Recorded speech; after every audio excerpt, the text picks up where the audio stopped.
Hello, everybody. My name's Milan Starcic.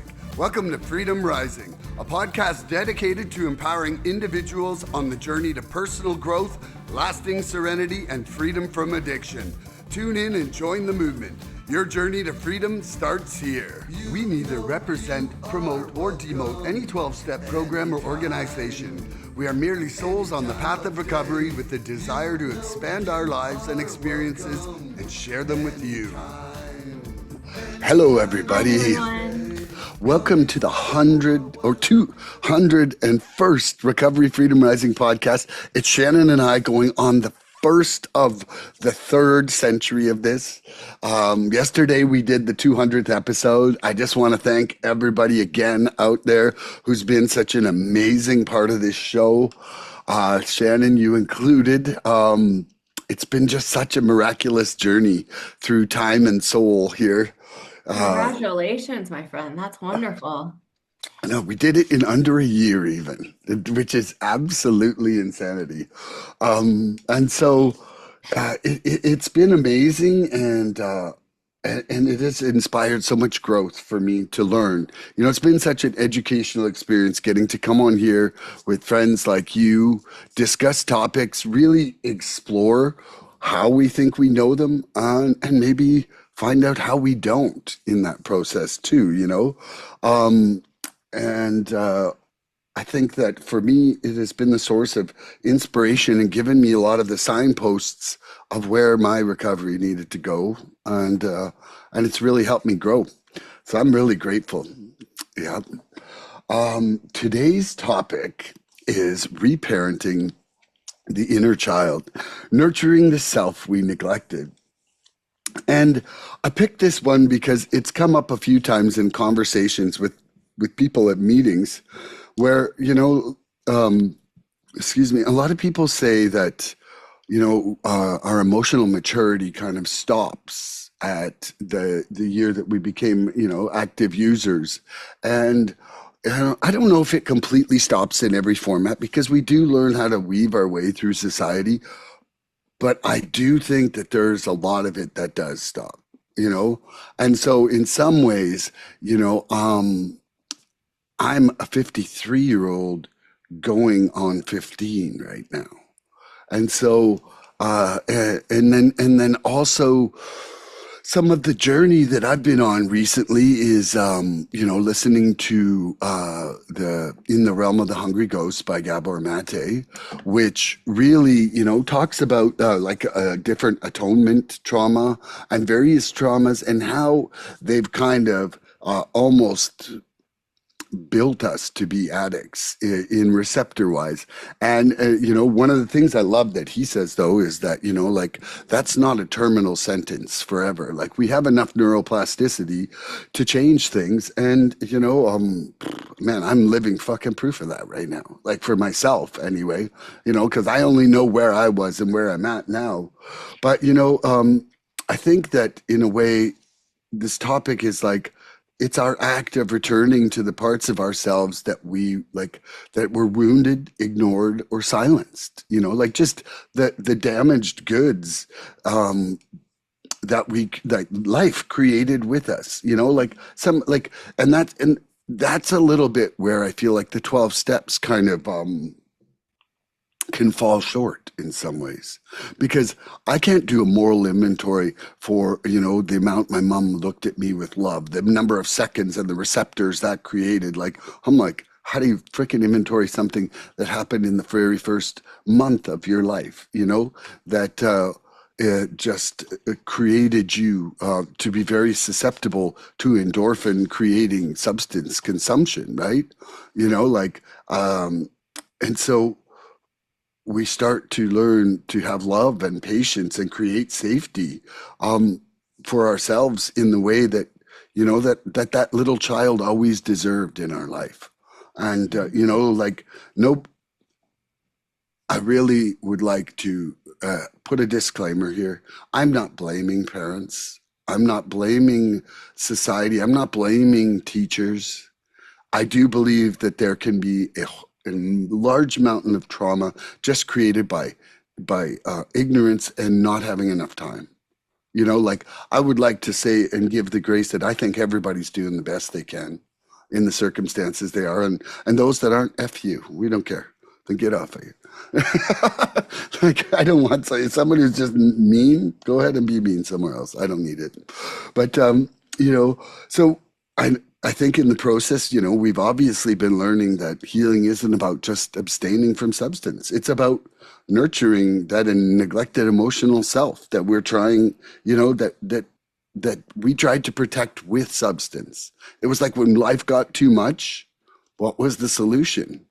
The bottle or the drugs, right? Like, and that was where we went. And it says we're reborn in the AA Big Book, and in the Living Clean, it says that through surrender we create space for new compassion, and so surrender lets us stop running from that pain long enough to listen to what's happening inside us, and loving completely transforms that listening into action, showing up for ourselves in a way that we learn to parent ourselves with the gentleness of without instead of judgment, guidance instead of control, and forgiveness instead of shame. And I think that forgiveness is part of my journey right now, and I think that that, well, you can't see it because of my big head, but the essence of freedom rising is becoming our own safe place to grow. And I'm going to leave that there. Shannon, would you like to say something about this? It's very beautifully and well said. The inner child work, I've done quite a bit of different therapies around that, especially my first year of recovery, like coming back, and it was definitely something I felt a little off put by. I guess it gave me a little bit of an icky feeling, but that's also because I had a hard time even facing again trauma, right? Um, I remember when I was young hearing a statement like, what defies you doesn't define you, right? Meaning the things you can't control that were out of your control don't have to be who you like that victim label in the future, right? Like, example, like if somebody has cancer and they beat it, they get better. Yes, they're a cancer survivor, but that doesn't have to be their full identity, right? It's like if a child's abused when they're young, yes, they're a survivor of abuse, but that doesn't have to be who they are in their future, too, right? Like that, what's happened to them doesn't have to continue to be the full narrative of who they are, right? And that trauma, like, I didn't want to look at it. I suppressed a lot of it, it was eating away at me in different ways. Like, I remember the narrative even in addiction. Like, if you went through what I went through, you drink and use too. Um, but there's no freedom in suppression, right? So having to face it and having to look at like, yeah, there's parts of me when I was a child that was very scared, that felt different emotion, and going back and like comforting that inner child in myself and, helping her feel safe and showing her like it's going to be okay, and you're going to grow up to be a strong, wonderful human being. And I'm here now with you and I'm honoring that because those wounds come up, but they don't come up necessarily like this is an inner child trauma or this is a reaction or defense mechanism because this happened when you were 6 or when you were first, like when you were a little baby. We don't know that, right? But we know that we have these innate feelings that come up, right? Like for me, a lot of it was, I had a lot of anger, retaliation, or just like, fuck it. And I was harming myself thinking that I was getting back at other people. And that's just so insane when you think about it, right? Like I've shared before on the podcast, you hurt me, well, I'm gonna drink at you, right? Like I'm Yeah. questioning myself, expecting you to feel harmed by it or you to feel the pain that I felt. And a lot of it in, in using and drinking has been suppressing pain, being maladjusted to life. I heard that same thing when, you know, back in, I think it was 2015 when I, first got sober, that you're emotionally stunted from where you were when you took your first drink or you started really getting into addiction. I guess that would be 14 for me. Um, and in some ways, yes, 14-year-old girls are very reactive, and I continue to be very reactive into adulthood. I still can be if I'm not, doing the work, and I can catch myself, right? And if I'm not reactive vocally, I certainly am in my head, and that'll brew resentment. So a lot of it ties together, but I have tools now. And yes, I am an addict, alcoholic, whatever you want to call it, in recovery. And that, that's something very important to me, especially living in solution. But that's not who I am as a whole. And I don't have to, just accept that as my future. Oh, because of what happened to me, I'm an addict and I'm always going to be that way. Because we don't know why things are the same way, right? Like, somebody can grow up in the same household as the sibling and they have very mirrored upbringings. One goes into addiction, one doesn't, but that doesn't mean that the other maybe isn't in other unhealthy coping mechanisms. Like, we all have Hmm. our shit. Like I was mentioned to you before we started, I felt, and I did in the beginning, it's like I felt icky around that inner child because I was just like, what is this, like crystal nonsense, like, I'm too I'm too intelligent for that, or whatever the case may be, because I just didn't like it, right? I didn't want to have to look at that stuff. But when I started doing the work around it, I could understand the importance of it. It Your wasn't right. addiction was like, I want that to stay. That's a good part. That Well, my damaged part. addiction was like, this doesn't apply to you. This is Yeah. some new age nonsense. This is for victims. This Mhm. isn't you. But what I thought was, and you just hit the nail on the head, what I thought was strength was really my addiction trying to keep me sick. Yeah. And I didn't see it that way. I thought, this is for the weak. That's not me. I'm not going to sit around and talk about being a victim. Sure, shit's happened, yada, yada, yada. Yeah. Onwards and upwards. But like the only onwards I was going was deeper into using unhealthy coping mechanisms and unhealthy ways for validation. Also, to be completely honest, having to face some of those things and having to like process that trauma feels sad. Does it feel good? Yeah. And I did so much work outside of the rooms, 12-step rooms, for that because that's not what those rooms are for, right? We're not we're not qualified to be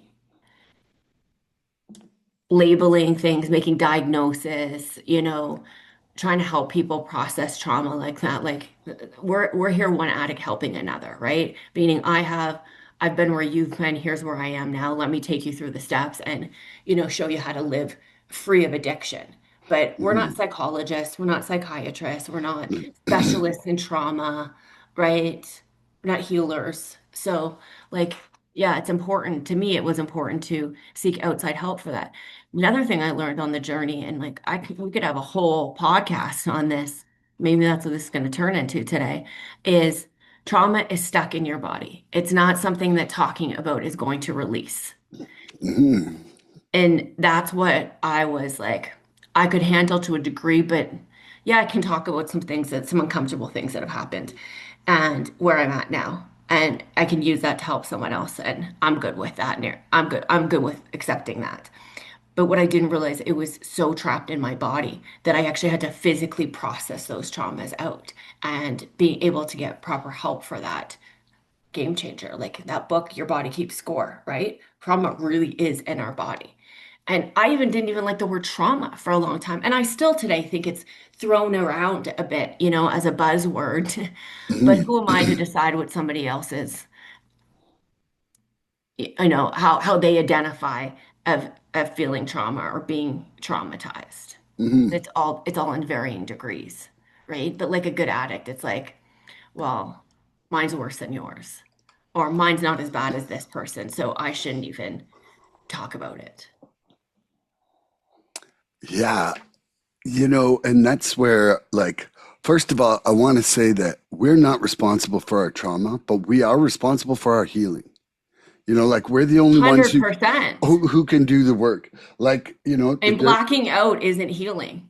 no, and Who would have also thunk? spending our whole life blaming other people for who we are, our shortcomings, our poor actions, like that is not putting in any work. And I'm saying this as somebody who lived it for a long time. Like I was like, oh, just had a hard youth, blah blah blah. This happened, you know. Um, and one of the things I loved on that book with Gabor Mate, like uh, Hmm. it doesn't matter what your trauma was, like what what the fundamental chemical result is that there was people happier around me. There was people who were naturally receiving more endorphins, and the only way that I could get close to that endorphin level, like without any other tools, like because nobody's like, what's Milan's endorphin level? What's Shannon's? Oh, Stevie, can you come over here? Like, it's not like they give us like this diabetic blood test, and Milan's a 6.7. We better find a way to make him happier. Like they just don't give a flying shit, and they had no tools like that for analysis. But what the result is that the first time I take a drink or do a drug, I'm fucking happy as Stevie for the first time ever. And I'm like, whoa, I want to be that again. Hmm. And that's part of the basis of what creates the addiction. Like is that I am seeking to have that feeling again. Why? Because it's the first time that I actually have a balanced system happening, like, and I'm not, I gotta go to the bathroom. okay. Yeah. So for the first time, in my life, I'm feeling as good as somebody like Stevie. And that basically was like me chasing that dragon with addiction all the time. But what I also learned in that book is that, here's our receptors and creators for endorphins, right? Well, you can flood it. And after on the other side, on the brain side over here, where my elbow's jiggling, it goes up. But the body creates a natural equilibrium. And that's why you gain tolerance for drugs. Because no matter how much you start to pour in, it'll start to shut this door a little bit so that you have a different equilibrium in your body. And so that's, almost in essence what creates that addiction is that we are trying and we're trying and we're trying to feel that goodness.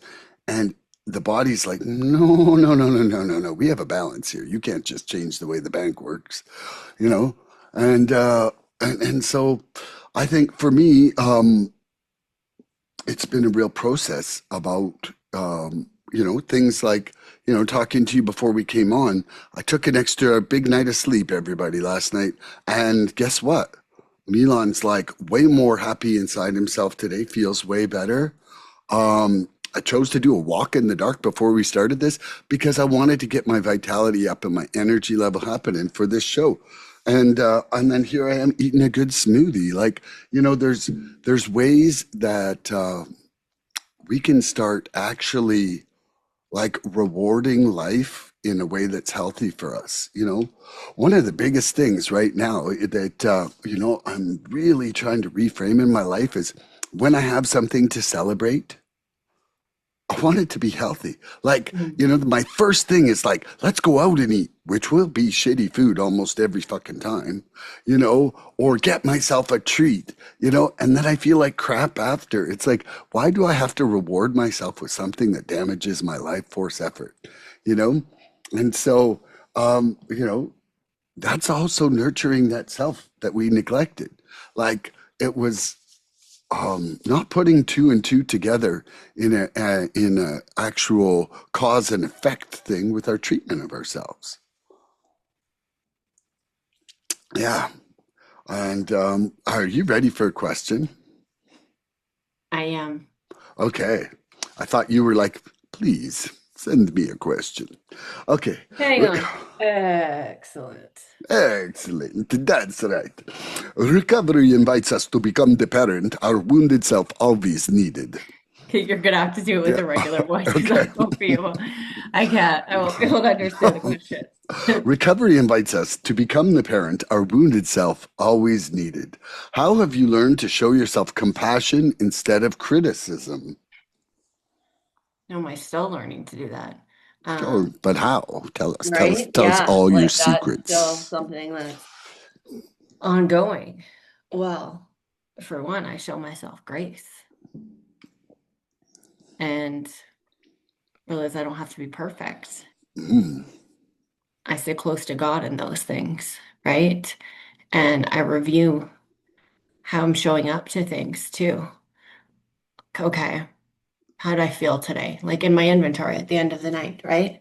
I'm able to take a look at how I've handled things well and where some areas of opportunity were.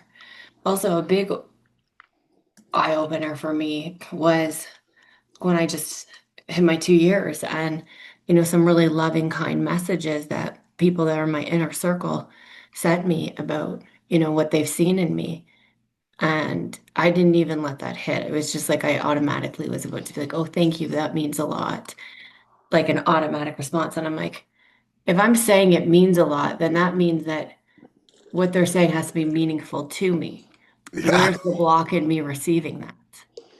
And it's Hmm. like, because I fall into that mentality of next, more, more, more, right? Like it's a part of me that doesn't want to, like, I feel like, okay, that's great that you think that way of me, but like I don't want to bask in that too much or whatever, because it feels like it's ego. But really it's masked down is like, do I feel like I'm not deserving of people viewing me like that? Like, Hmm. or is it that I don't view me like that? And therefore I have a hard time accepting Interesting. that. So that challenged me, right? Hmm. Also, and I don't know fully where this comes from, like a lot of, validation I didn't get when I was young, but I have a tendency to like overly praise people in my life, especially my partner. And he doesn't even receive love that way. So, you know, that stems from wanting that more to be given to myself, but that's an inner child wound. It's not that he doesn't show me love and doesn't show me that I'm appreciated and show me that I'm valued. He does.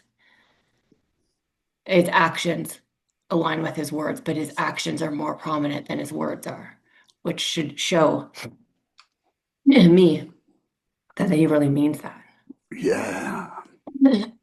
And I like long for verbal validation. Interesting. In romantic relationships. But then at work before I was like, oh, I don't need the praise, I know I'm doing well. But when I don't feel like I'm doing well, according to the standard I've set for myself, it's like I want that from others. So it's all about how I perceive myself versus and what I think others should be giving me. But that should be coming from God and from me. So I Hmm. still work on that. But that's like parenting my inner self, right? Okay, where does this come from? Well, I didn't get a lot of these things when I was growing up, and now I seek them more. But I should be able to give that to myself. I have to be enough for me, Hmm. first and foremost, right? It can't be how other people view me, to be how I view me. So, Ooh. yeah, I can identify it, right? Hmm. I bring it up in therapy. I do dissect things and I talk openly about my feelings, and I'm blessed to be with somebody who honors that and says, okay. But he's also done the work himself. He doesn't take it on, you know? Yeah. Hold space for me and help me, but he also understands what's his to take on and what isn't. And that was a whole other process of trying to understand that that's actually love and that boundaries are actually love and not a punishment and blocking me out. But, it's a lot of growth and still growing and will still continue to keep like there's no finish line for me. I love The that. end. The end. Okay. So, how have I learned to show myself compassion instead of criticism? You know,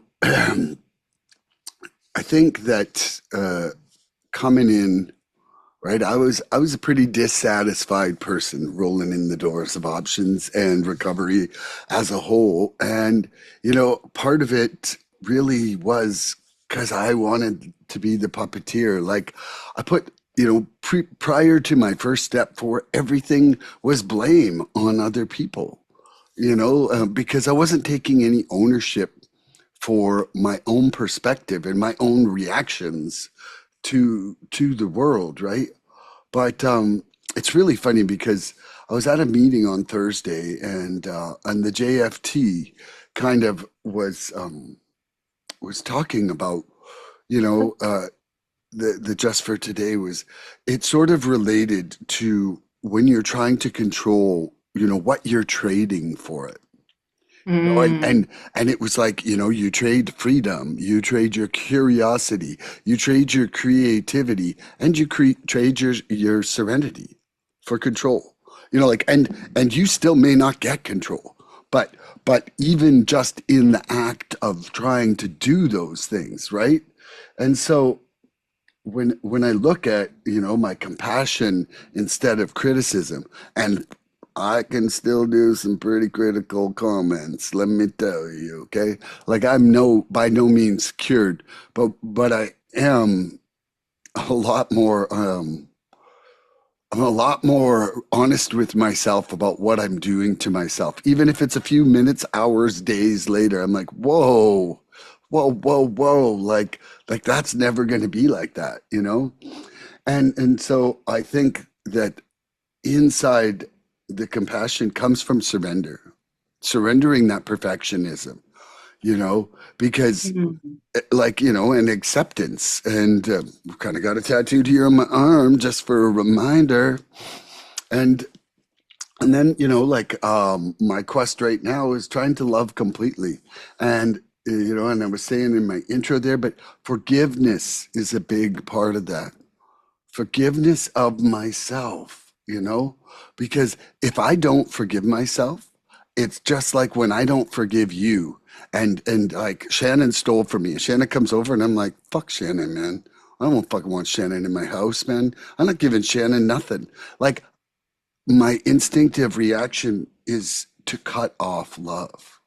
Like mm, that is my response tactic, and guess what? It cuts off the love to me too. But when it's me, I'm cutting off love to myself. Like I'm literally giving myself a quarter of the love sandwich that exists inside me. Like and and it's painful. Like it's literally painful because I'm stifled in my love, and then I go out and somebody's like, around me, and I'm like, fuck you too. Like, because why? Because I got no love to give you. I got no love for me. Like my cup is not flowing over at that mhm. point. And you know um like empathy is to understand or to experience other people's feelings, but compassion is that with the desire to help make it better. And so, I have a massive desire to help myself make things better right now. It's literally my life's purpose at this point is to try and evolve and to try and understand this stuff. So, when I get too negative, I put myself to bed like an angry little baby, like I did last night. And that's okay because at least I understand myself and I didn't have that capacity before, you know? And at least you know you're like, hey, there's nothing good that's going to come up from me continuing to participate in life today. So I'm going to go to bed and tomorrow's a new day and you've woken up Ooh. better, I right? So literally have to you're able turn a to identify page. that and have that self-control. Mhm. And that's it though, is that I know I know like where it's an unshakable direction that I don't want to be in. Like and and I know my limits of being able to turn that direction now. And sometimes the only remedy for me is a new day. I like that. I've done that myself too. And I'm like, hey, it's got to be lights out for me tonight. Yeah. Like got to shut it down. So either I read and then go to sleep or whatever the case may be. But like me participating in any sort of conversations moving forward today Mhm. are going to amount in me not showing up spiritually fed and no one's going to benefit from this. So I think I've used up my talking tokens for the day and I'm out. The Right. talking tokens are done. Well, another thing, like age, recovery, all of it. I realize now that not everything needs to be said. That Yeah. was a hard one for me Yeah, when I was if they younger just too. would, if they would just understand. When I was younger, I felt the need to really drive my point home or really put people in their place or, really take someone's inventory and sum it up into what I felt justified in saying to them based on their behavior. And now I'm just like, let it go. Like, what's the point? Who are Mm, you to tell them this? What yeah. good's gonna come of it? Like, I'm not saying be a doormat, but like, just don't take on shit I don't need to take on. And I don't need to be here to write people. Like, God's not like, hey, Shannon, I need you to scrub in on this one. And this person's venting to you or saying this to you. Make sure that you let them know how they Mm. should be behaving instead. Like, I can only imagine if somebody was telling me that when I was amidst frustration. Yeah, I'm sure that you would have been like, please tell me more. I can barely fucking stand it. Sorry. I can barely stand it when I'm trying to tell someone something to get it out and they're stopping me midway, like as if to point out my part. I'm like, whoa, whoa, whoa, whoa, whoa, whoa, whoa. You're Yeah. not understanding the assignment here. So maybe let me be clear. I need to vent and get this out. This isn't for, shoulda, coulda, woulda, like when I'm ready to receive how I need to handle this better or when I'm Mm, going to go to God and course correct, I can do that. But who wants to? I don't want that. But I've been guilty of doing mm, that before yeah. or judging people in my mind, like, oh, that's Yeah. good, like Yeah. ego, right? Yeah, I get Ego. it entirely because I'm sometimes it's like I'll be getting cut off and I'm like, oh, so you don't want to let me finish, which means you don't want to listen to me. So if we're not listening to each other, I'll just talk louder and finish anyway. Like here you go. Like and then guess what? We get real close and we love each other. No, that's not what happens at that point. It becomes a horrible situation where usually I end up storming off, like I would say. I also too though check my like this is something been working to change is I also check myself too, like, what's the situation that I need to talk about? A, are we going to engage in a chaotic conversation? Because probably I shouldn't be. And like, let's revisit this or let's stop this here. All things I had a really, really hard time doing for a long time because there was so much fear around it that if I didn't have that conversation now, I didn't solve it now that like the person was going to leave or as acute of abandonment issues. But now too, even like when something really ticks me off, or I've just been like, frick, I'm so annoyed by this. I need to just vent this out. Mhm. I try to like write it when I can and then let it go because it'll be lifted pretty soon. But if something's really eating at me, I have, best girlfriends that I can reach out to Mhm. and a sponsor that I can talk to and other members in this program, depending on what it is if I'm looking for a solution or just looking to be heard. But I can't expect that every single person is just going to drop everything to receive it like that, right? We Ryan's can't great really at expect lifting. anything. Any No, I expectation is a can. dangerous place That's for a us. hard one for me. I usually do have an expectation, not even realize it I know, until the person me hasn't lived too. up to it, and then I'm like, well, it's their fault. But yeah, Yeah. like even, I'm sure you can go and vent things to Michelle as I can vent things at home, but sometimes I'm just like, I need to get this off my chest and, maybe even feel a little validated in it. So I'll call one of my girlfriends and, boom, get it out, pray over it. Yep. No harm done. But, you start calling lots of people and like that's building a campaign. That's a And pity I party. learned that That's a from pity my party. It's like, hey, counselor. get on my pity. Start the party. She's like talking to 1 to 2 people with something is, getting outside opinion and maybe wanting some advice. When you start calling multiple people, hoping that they're going to co-sign what you're saying, like it's been building like a campaign of people on your Yeah. side. I'm Yeah. like, totally. Is it my turn to ask a It question? is, and I'm ready. Like you were born ready. I kind Yeah. of probably was. You're always ready to go, right? Yep. Reclaiming the self I neglected and choosing to grow with purpose is part of being empowered and strong. How do you feel that you've been able to do that in your recovery today? Okay. Start the very first part I didn't hear Sure. clearly. Yeah. To reclaim the self, Okay. reclaiming the self I neglected and choosing to grow with purpose is all part of feeling empowered and strong. How do you demonstrate that in your life today?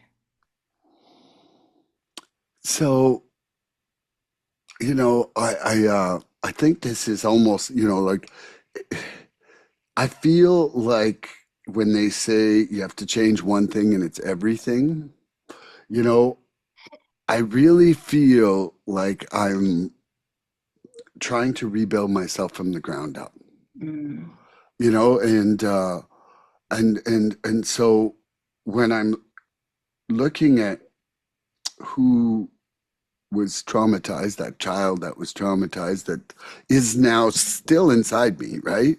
Like it's still in there. When I look at that, I'm like, and it was really highlighted to me when I did some couples counseling with Michelle last year, and the counselor started with what are your two best memories of childhood and your two worst memories of childhood, and got Michelle and I to tell each other about them, and what that showed was really that a lot of your needs were created as a child, even if they don't serve you now, even if they have nothing to do with what's going on in your life, a lot of your basic needs are built from then.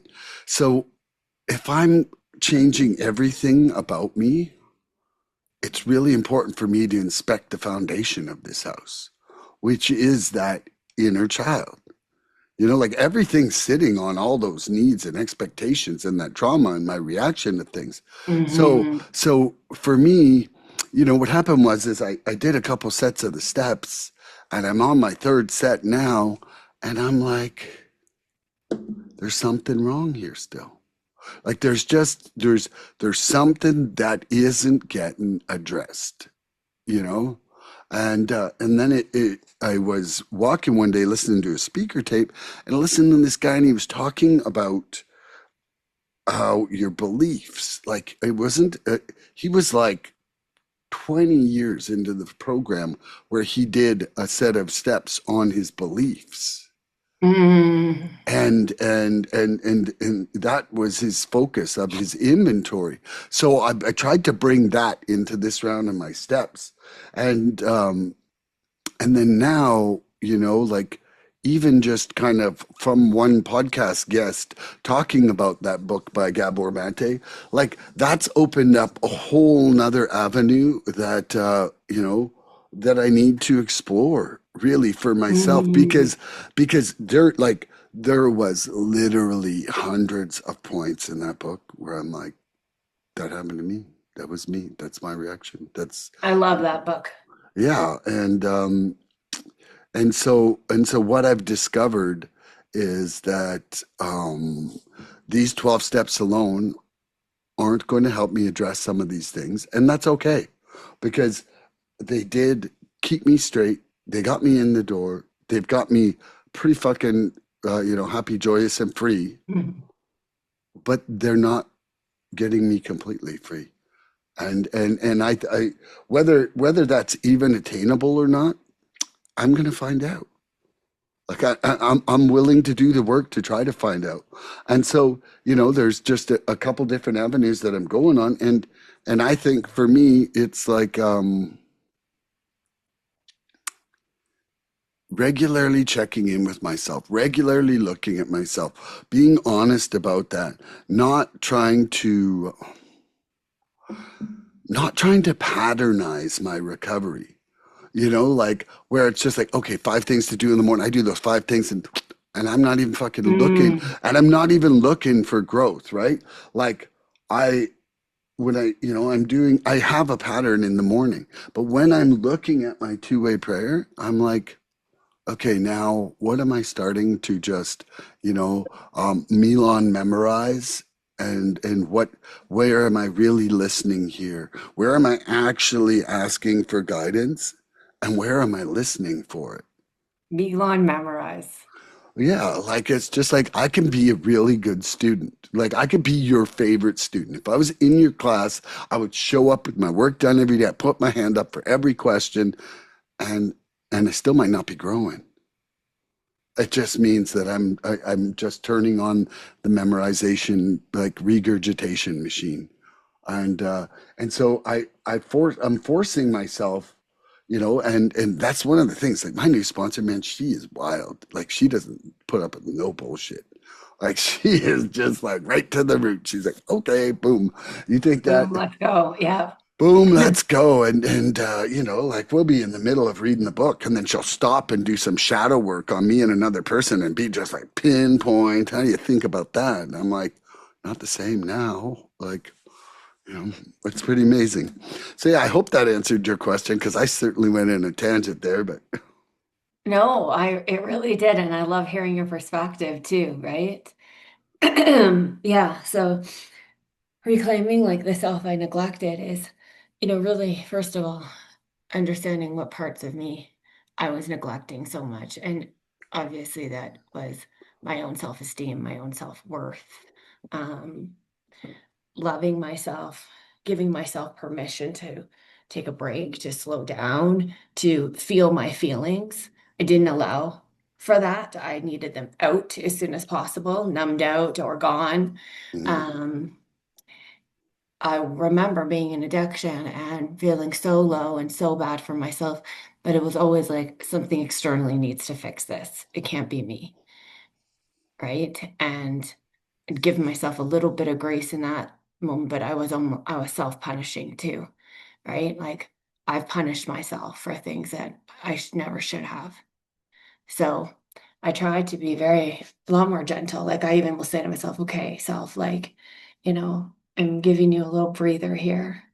And I notice too, like if I'm waking up and my adrenaline's going and I'm immediately thinking about an area of my life that's taking up way too much of my mental and physical health or mental and emotional health, spiritually too, and then the big ways of honoring myself is knowing when to stop or end things that aren't healthy for me anymore or no longer serving me in leaning into that faith over fear.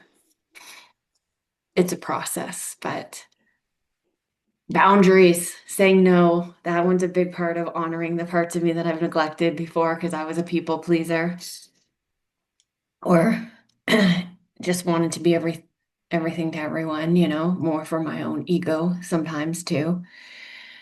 And having to have hard conversations with people where I'm expressing my feelings and, I come from, an open, loving place, but having those boundaries and not participating in things that aren't healthy for me and remembering to like, if this is going to affect my recovery, it has to go.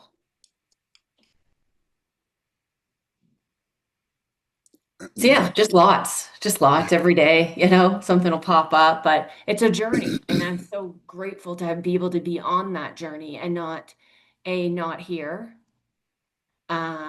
or be sicker than I've ever been, right? mhm. I feel so much gratitude. Got- Thank it, you. it got quieter for a second. I don't know if you tapped on your mic or something. Did something No, it's happen? all the same. Oh, interesting. That's very strange. Maybe it's Might just my just be ears. my connection. I don't know. Yeah, no, Mm. I'm still here. Still Good, moving, still good. same Oh, tone, level, level. volume. Okay, are you ready for another question? Fire it at me. Okay, the big book reminds us that we are not doomed by our past. We are given a new beginning. How does nurturing your inner child help you embrace this sense of rebirth? Oh. Okay, how does nurturing my inner child embrace a sense of rebirth? Yeah. Um, I'm growing more and more into who I am and who God wants me to be, right? Not the version, not the masks, not all Mm-hmm. that, you know? Yep. So that it feels like a rebirth too, dropping things that I thought were truly my identity. Like we've talked about this, financial standings, Mm-hmm. career, what I've accomplished, right?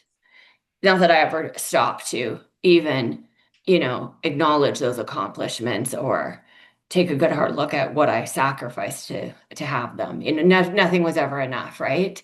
But today, that and like honestly, breaking up with belief systems that no longer serve me and that really were never me.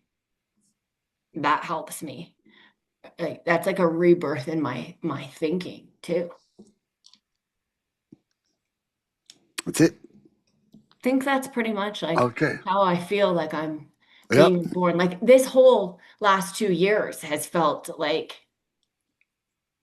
so different in a lot of ways, but it's also been like my shadow self too. I see it myself in others too. Mm-hmm. I also see how where some areas I'm still getting sucked back into certain things and like the way my addict mind works.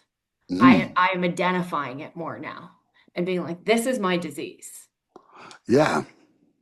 And I can choose to, okay, you're going to run the show, or, where's this going to end up taking me?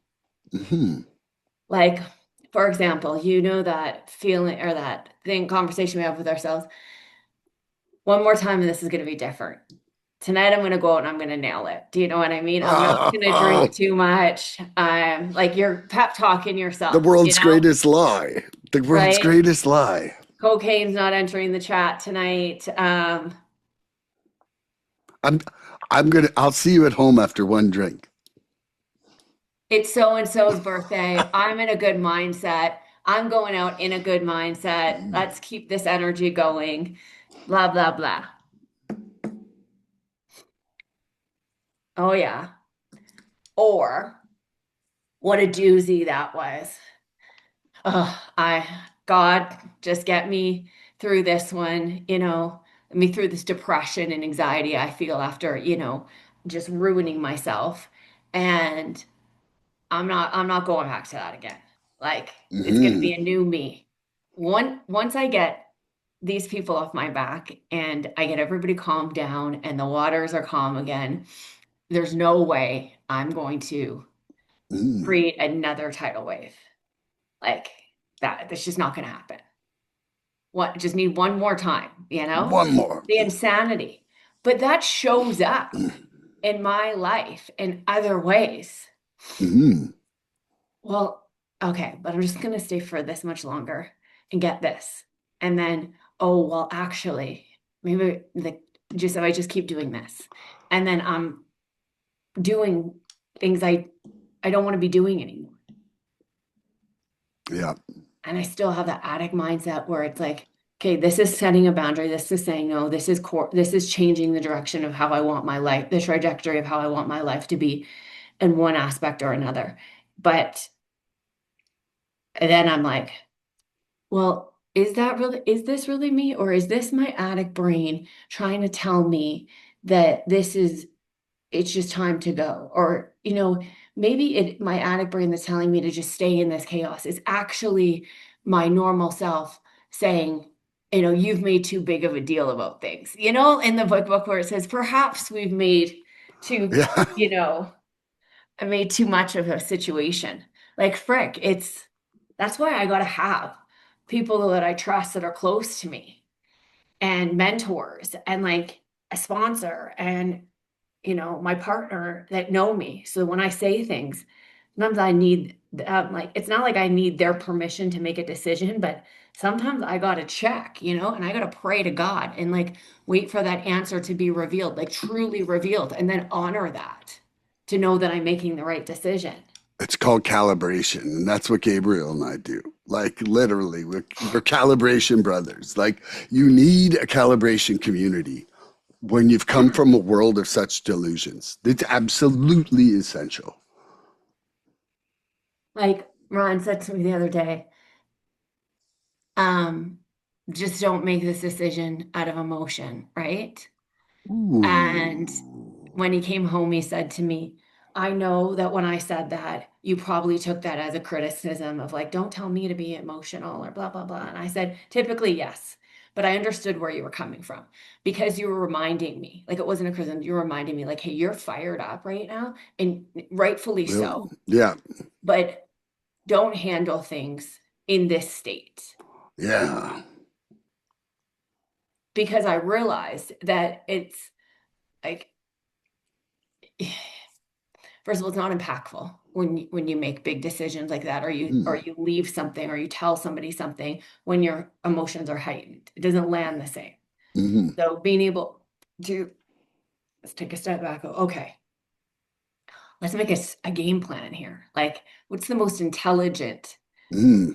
way I should handle this, rather than not on my watch. Fuck you. Like, and Yeah. just like saying or doing things that the next day I may wake up emotionally hungover over. Mm, Or my mind will keep going, shouldn't have handled it that way. Now look what's happened.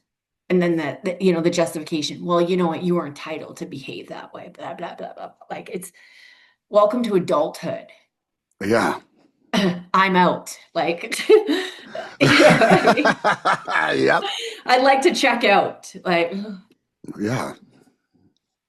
so yeah, you said, were you done? And apparently I wasn't. So, I know because I could see the fire still in there. well, for Guy, I'm really enjoying today. I'm really enjoying always with you. But that's just me. I wanted to say one thing. So listen to this. I've had about maybe 5 or 6 using dreams since I've been clean, right? Which I think for me is a remarkably low number for how obsessed I was with things.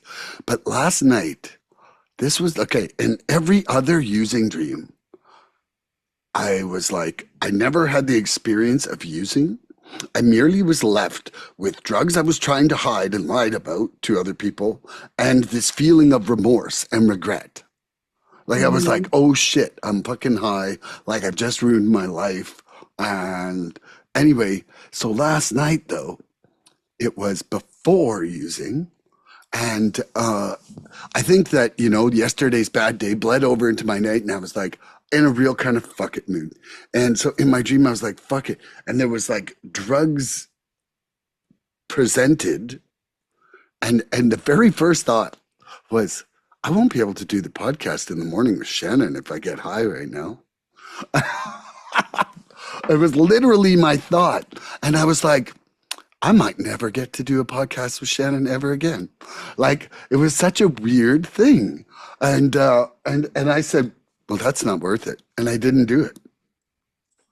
Frick, you just saying that. Well, thank you. Yeah. That means a lot. But you just saying that made me have that gross shiver feeling you have from, when Yeah. the birds are chirping and Yeah. you, you're still like, what's happening in my life? Yeah. Um, that's what it made me think of is I can't even imagine having to message you and be like, yeah, I'm out for today. Yeah.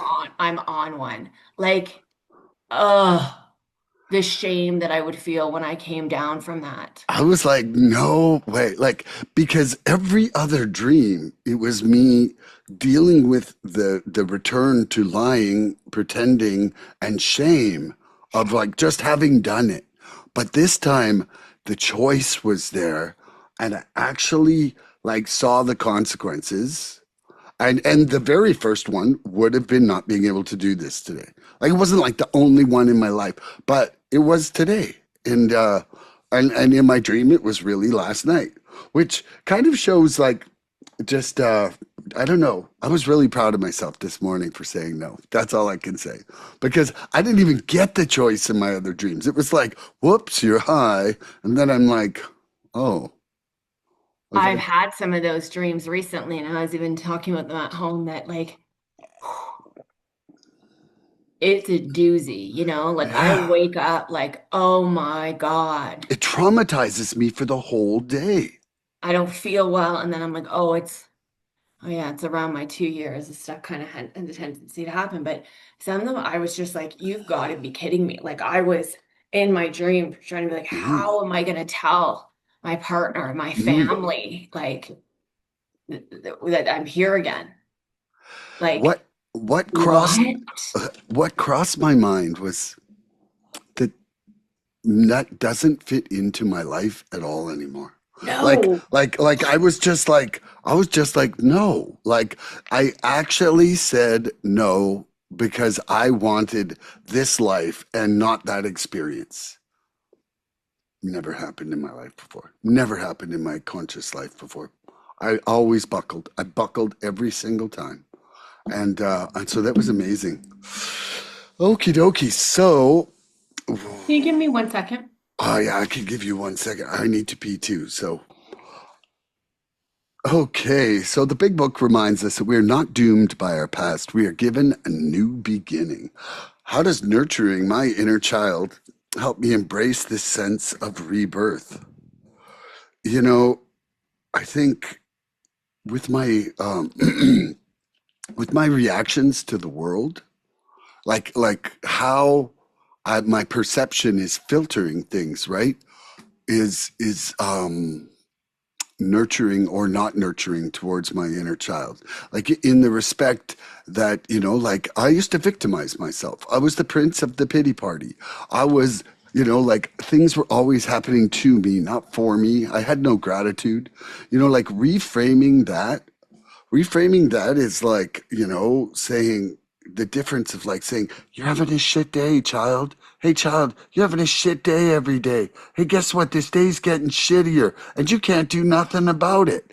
Like, that changing your perception changes that little voice that you're hearing inside about your day all the time. Because when someone's like, hey man, that's the best fucking day ever. You can't fucking believe what's about to happen because you don't know, but something good's coming up. Oh my God, look at this. It's another good thing happening.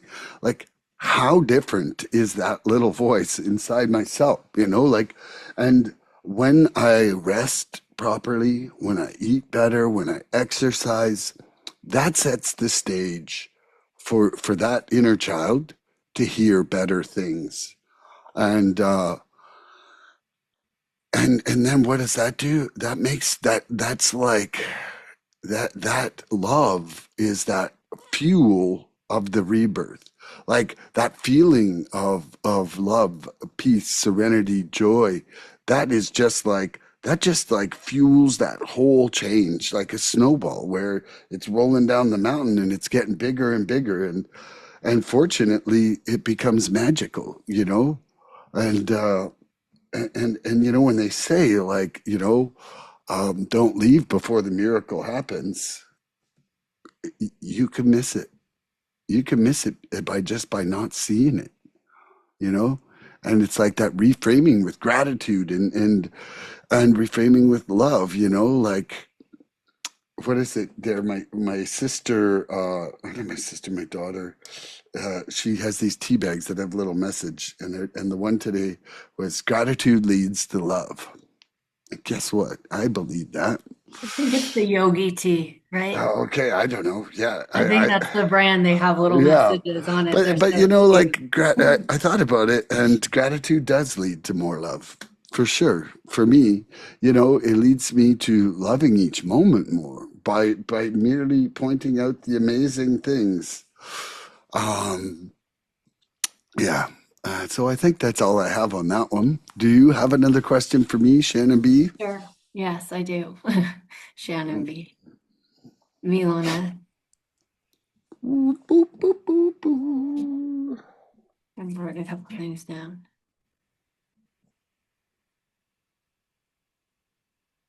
Okay, well, I'll just go off the cusp of what I was thinking.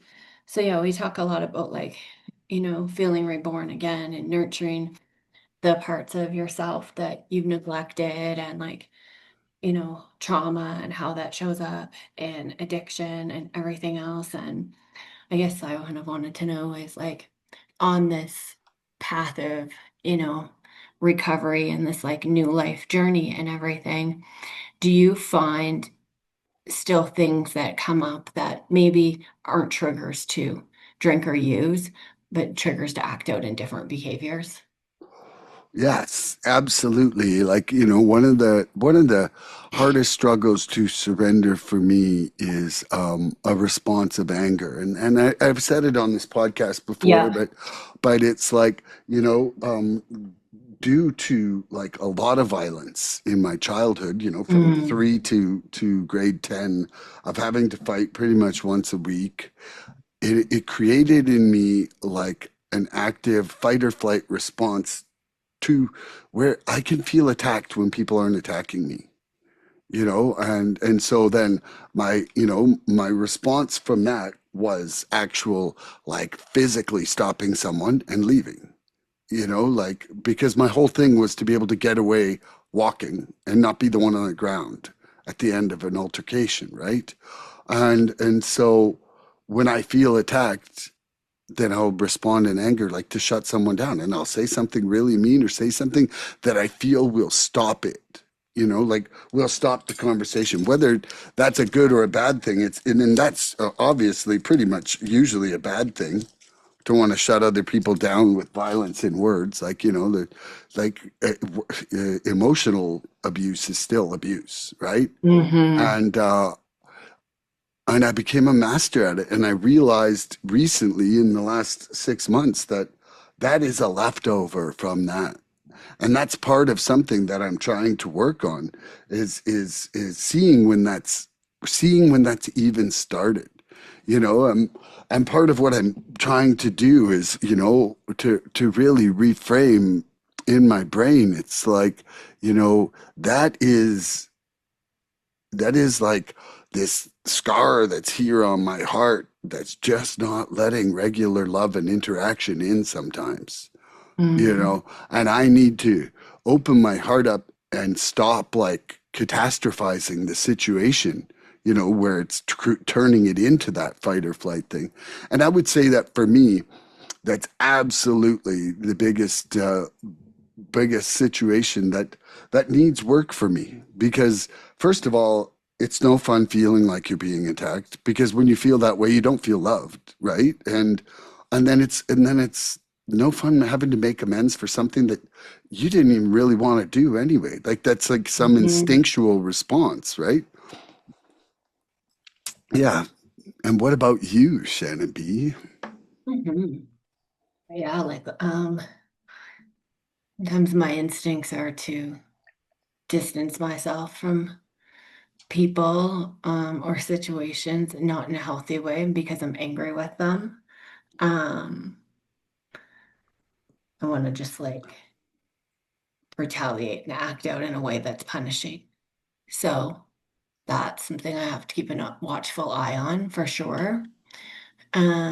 Oh yeah, I can act out in a variety of behaviors. If I catch myself wanting to suddenly like buy a lot of things, it's something that's vacant inside, right? That I'm just trying to Okay.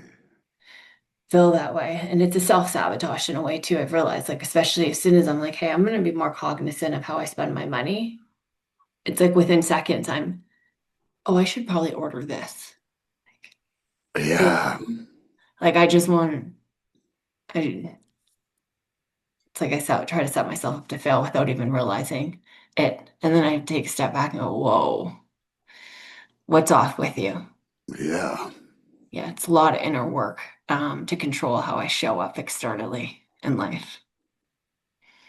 Some days harder than others, but really bringing God into stuff. Like, I really need to channel God in everything that I do.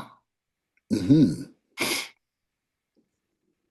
Yeah, it's like there's no point praying for guidance if we don't listen for the answer. and having an expectation and wanting to change certain things about Mm, people yeah. that I can't. And I can only communicate how I feel so many times. If that person's still going to continue to act a certain way, then I can't continue to keep expecting them to be different. Patience is surrender in real time. Right. So I know they're a certain way, and I've told them that this is hard for me, or I feel, you know, neglected, or I feel pushed out based on this behavior. And they continue to act in it, right? But I continue to expect it to be different. I'm letting myself down. I'd just rather accept it and not engage. Hmm. Exactly. Let them, stop trying to change people. Easier said than done.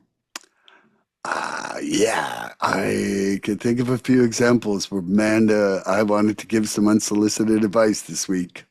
And I was just like, I did to one person. And you know what? I called them the next morning and said, you know what? I should have merely stepped away from that situation. You didn't ask for my advice. I didn't ask for yours. And I'm making an amends right here for saying you should have done anything other than what you wanted to do. And I Wow. left it at that. I felt better after. I was like, okay, like it just taught me that there's, my education, that experience is zip it. Because, me taking his inventory about him taking someone else's inventory, still inventory taking. It really Yeah. is. Like I was like, I'm like, I did exactly what I was telling him not to do. Like 100%. Right. And I'm like, how fucking hypocritical is that? It's so crazy. Yeah. Yeah. Do you got another question? No. Okay. Would you like a couple lightning rounds? Let's go. I know you love them. I do. Shannon's a high speed thinking person. And Showtime. it's Pedal to the metal. oh, rubber meets the road, baby. Pedal to the metal. Okay. Okay. Here we go. Reparenting begins when we stop seeking externally what we can now give ourselves internally. What needs or affirmations do you now meet for yourself that you once sought from others? Still working on this. Self-love. Hmm. Um, self-forgiveness for sure, more than anything. That one I've actually done pretty well in, but yeah, being able to love myself, feel worthy in myself and through God, right? Not externally. And um self spiritually scorekeeping with others has been a big one too.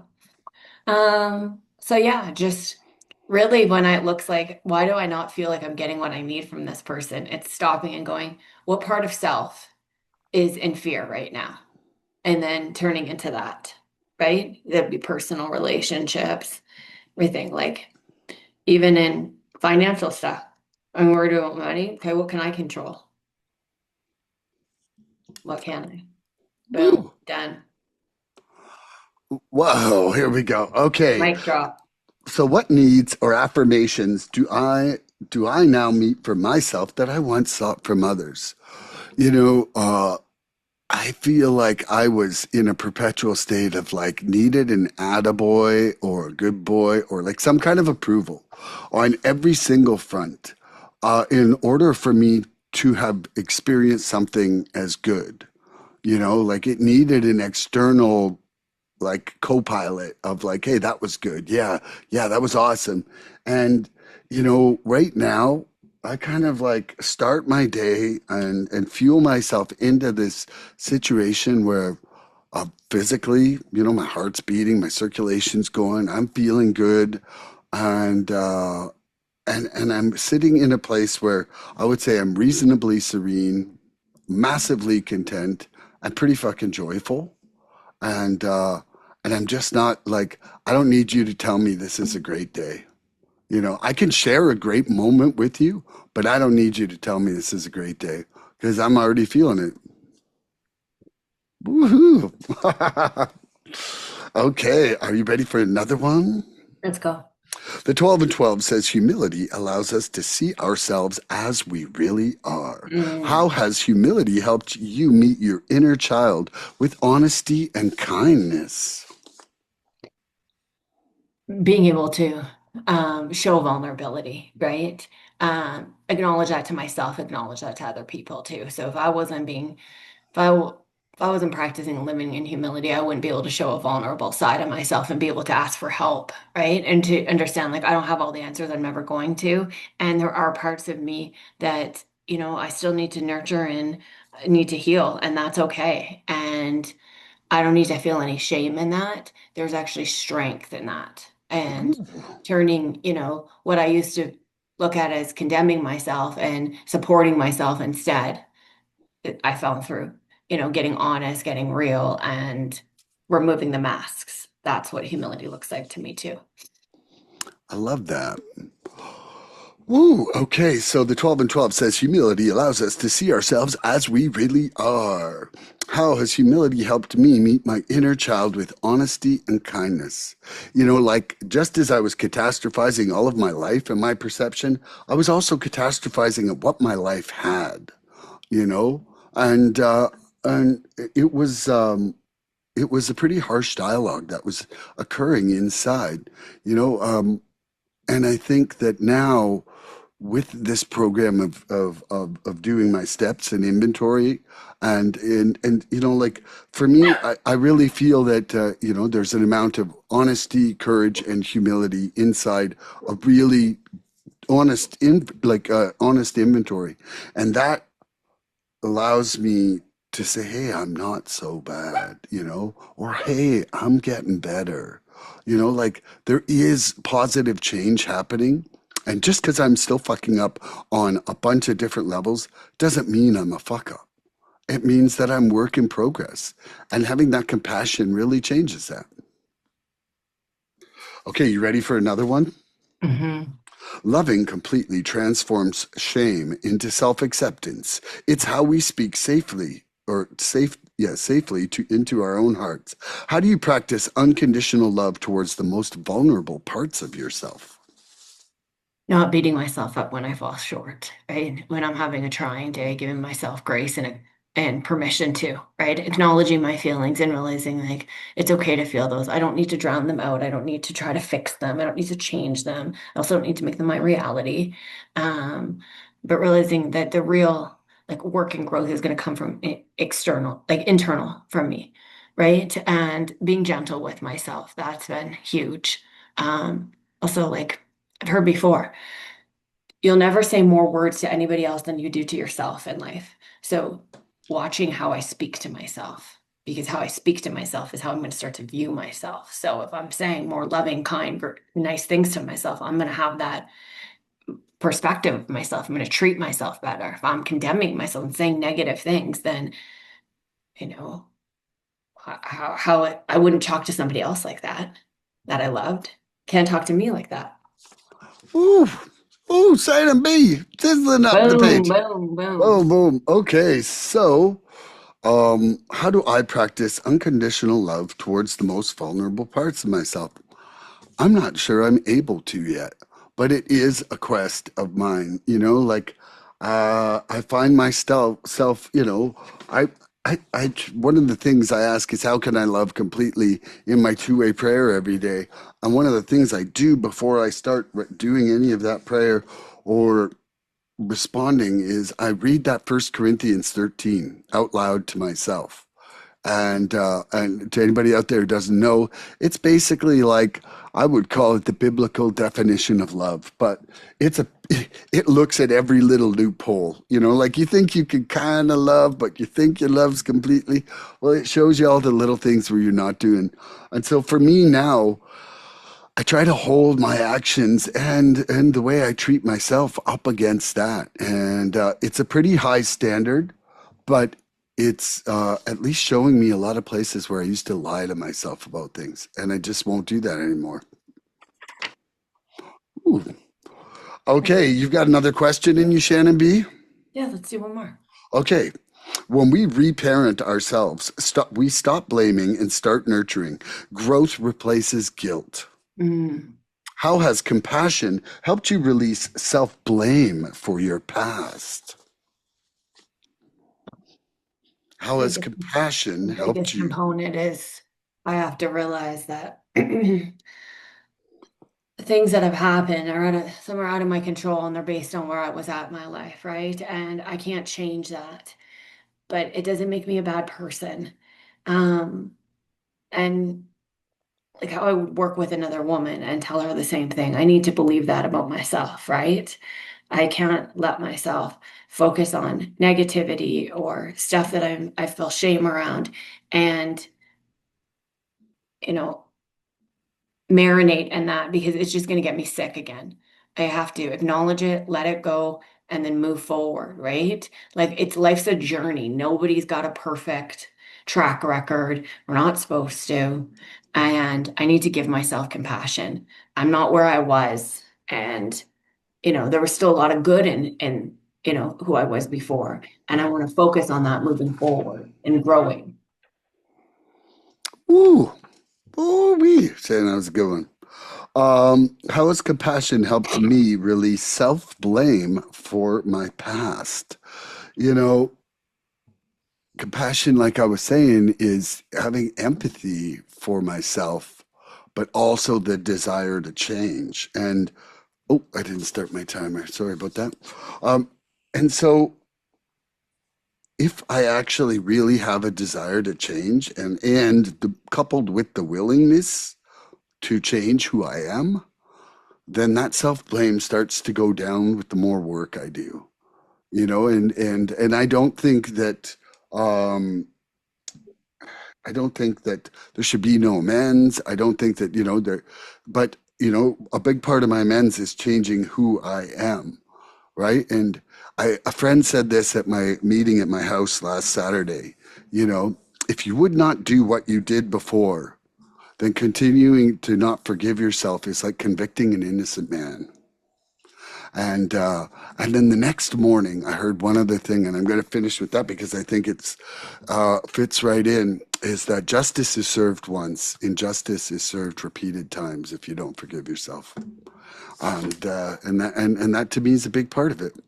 It's a big part of my journey right now to be looking at forgiveness and when I am not doing it.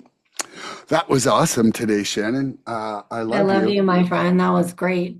It Thanks, really listeners. was. Okay, everybody, thank you again for being part of Thank the you. 200 episodes. Thanks for getting us over 6,300 downloads. I love you guys tons.